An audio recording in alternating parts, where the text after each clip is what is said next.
Hi guys, this is Chapter 9 Key Issues 1 and 2.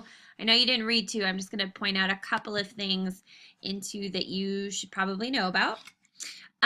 This should be pretty quick, and then for Chapter 9 Key Issue 3 and Chapter 9 Key Issue 4, I'm just going to do one lecture for both of those as well. So you will watch that once you have read both sections. So you'll turn that in with Key Issue 4. Okay, in Key Issue 3, I have a special note taker for you since it's a long section. Sorry, I want to kind of streamline that process for you, so you will be getting that later this week. Okay, so Chapter 9 is all about development, and what do we mean when we say a country is developed or they are not developed? We've been throwing that around all semester, and we haven't really talked about what that term means. Okay. So you guys will probably be able to point out like, okay, LDCs tend to have these issues, MDCs don't have those issues. You could probably tell me some names of countries that would be considered LDCs and MDCs. But today we're looking at specifically how do we tell what's what, and there are actually very precise ways that we measure the development of a country. So first,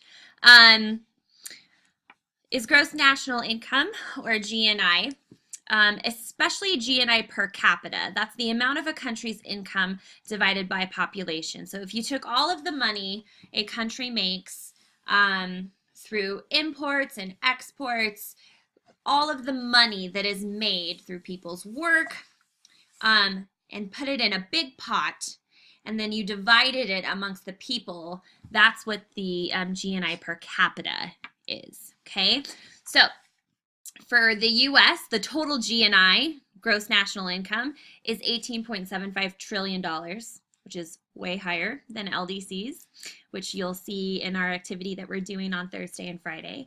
And then GNI per capita is 58,000. So altogether, the income that is made in the US is 18.75 trillion. And then on average divided up, that's 58,000 per person. Now, does that mean that everybody makes 58,000? Absolutely not. There are people who make a lot more than that, and there are people who make a lot less than that, but that's just averaged out. Okay?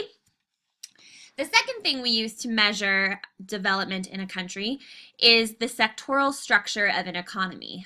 And that means what percentage of your labor force is in the primary sector, agriculture, mining? What percentage is in secondary, manufacturing? What percentage is in tertiary, service industry? What is in quaternary, quinary? You get the idea. The more labor and workforce you have in those upper sectors, so tertiary, quaternary, quinary, the more developed your country is. So sub-Saharan Africa, for example, that's an LDC. What's the main occupation of most of those people? Subsistence agriculture, right? So primary sector. And, you know, I said occupation, and I use that term really loosely. It's not really an occupation for a lot of them, right? It's simply they grow food to feed their families, and that's about all they can really do. Okay, so those are the first two ways that we measure development. We also look at income distribution. Does the majority of the population make a living wage? So if we went back to this 58,000, how even really is the GNI per capita? How close are people getting to that 58,000? Okay. Do you have a lot of rich people in your country, lots of poor people, and not a lot of middle class people? That's a sign of low development. Okay. Lots of LDCs have a very, very rich population, but it's just a very, very small population, and then the rest is poor. A middle class is a strong sign that your country is developed. You really want those middling people. Then we also look at social factors like fertility rates, infant mortality rates, access to healthcare literacy rates. You're going to notice that there's a lot of crossover between this section and the population chapter that we did, chapter 2, seems like forever ago.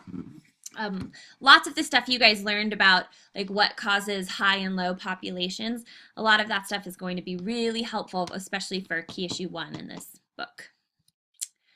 Okay, and Another thing we use to measure development is the HDI, or Human Development Index, okay?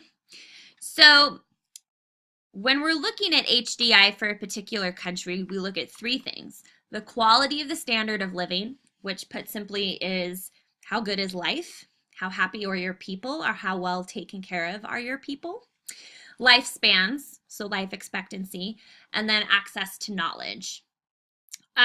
So based on just HDI is what we're focusing on now. There's 4 levels that a country can be at. There can be very high, which is the US, Canada, most of Europe; high developing, which is most of Latin America; medium developing, which is East Asia, South Asia; and low developing, which is Sub-Saharan Africa. When we look at Wallerstein a little bit later in this unit, the core periphery model, we break that down into 3 groups. The core countries, which would be the very high; the semi-periphery countries, which would be high developing and medium developing; and the periphery would be low developing, Sub-Saharan Africa. Don't need to write that down at this point. I am going to go over it in the next, I think it might be in chapter 11, but I think I'm going over it in the next lecture. But just like a little foreshadowing for you. So if we know the HDI of a country, it can tell us all of those things. It can give us an idea of what the standard of living is. How long are people living there? Are people getting an education? Just by knowing a country's HDI. So this is kind of what it looks like on a global scale. The dark blue is the highest development, and the red is the lowest development. So exactly what we just learned about, right? So most of Europe, especially Western Europe, right? Australia, and the US and Canada are the most developed. Latin America, you can see, is kind of on its way up. It's like that middle developing group. And Sub-Saharan Africa is still our lowest developed area in the world. So let's kind of break down HDI a little bit more here. So when we talk about standard of living, we're looking at lots of different things, some of which are quantity and quality of schooling, okay? So how long do kids go to school? Do they go all the way through high school, through their senior year? That would be a developed country. But in most LDCs, it's something more like they stop at like 5th grade or 3rd grade or something like that, because school is not compulsory, meaning kids don't have to go. And oftentimes it's not free. It has to be paid for by the parents. So if they can't afford it, kids aren't going to go. You'll also notice, and I don't know if your book talks about this or not, puppies! Stop being puppies!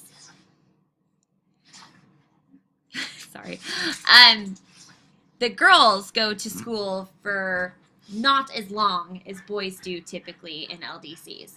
The other thing is the quality of schooling. Is it divided up by grade level? Do the students have textbooks? What's the teacher to pupil ratio? Is there 50 kids to 1 student, or is it 25 kids to 1 student? The better that ratio, the better the schooling, right? When you get better schooling, we get higher literacy rates. The higher the literacy rate, the more developed the country, obviously. The US, I think, is in the low 90s, 90% literacy, which means that 90% of our population can read and write. It's much lower in LDCs. Other things that are looked at: life expectancy, IMR, fertility rates. These are all things you learned about in Chapter 2, so I'm not going to go over them again. And then very, very importantly, access to health care. If people get sick, can they go to the hospital? Or is that even a possibility where they live? Okay. Something else that we look at, now this is separate from HDI, but we kind of measure it very similarly, is the Gender Inequality Index, so the GII. And this is measured by looking at the reproductive health of women. Do women have access to prenatal and postnatal care? Can they get birth control if they want it? Is it culturally acceptable for them to get birth control? The maternal mortality rate, and then the adolescent fertility rate, which might have to go back to chapter 2, but I believe is between 15 and 19. So how many women between 15 and 19 are getting pregnant? Also, the amount of participation in the labor market. Are a lot of women employed in the country? If not, then probably the lower the development. Also, types of sectors, again, are most of your women employed in the secondary sector versus the tertiary sector? Like, that could be a very big difference between an LDC, or I would say if you're in the secondary sector, you're probably one of those middling developing countries. But if you're a developed country, most women are going to work in either the tertiary sector or higher. And then there's other measures of empowerment. Number of seats held by women in parliament. Are women a part of government? Percentage of women who have completed secondary education, meaning high school. Okay, so that's a gender inequality index. You want the genders to be equal as possible. That is a sign of good development. Unequal genders means a sign of struggling development. Okay, and this is kind of what it looks like. This is a cartogram, so you notice it looks all kind of warped. This is what in the corner, this one's nice. I like this one. They give you a reference map in the corner so you know what it's supposed to look like. So you will see it's very unequal, especially in India, China, Southeast Asia, East Asia. Lots of gender inequality. A lot of women work in these areas, but they again work in jobs where they don't make a lot of money. They're undervalued, underrepresented, meaning like if anything goes wrong at the workplace, that's kind of it, right? They're discouraged from joining unions and things like that. So, and actually, here's a sad story. The only developing nation, the only developed nation that has a GII that is going down is the United States of America. So we got to fix that, ladies. Okay, so that pretty much sums up the things I really want you to know for Key Issue 1 and Key Issue 2. So again, you don't need to watch the next lecture until you're reading Key Issue 4. Key Issue 3 is long, but again, I'm hoping that note taker is gonna set it up so it's a little bit easier, and you have a longer time to work on this one because of the weird schedule next week with the ACT test and stuff like that. So, okay, I'm probably gonna record the next one right now, so I will see you guys back here in a minute.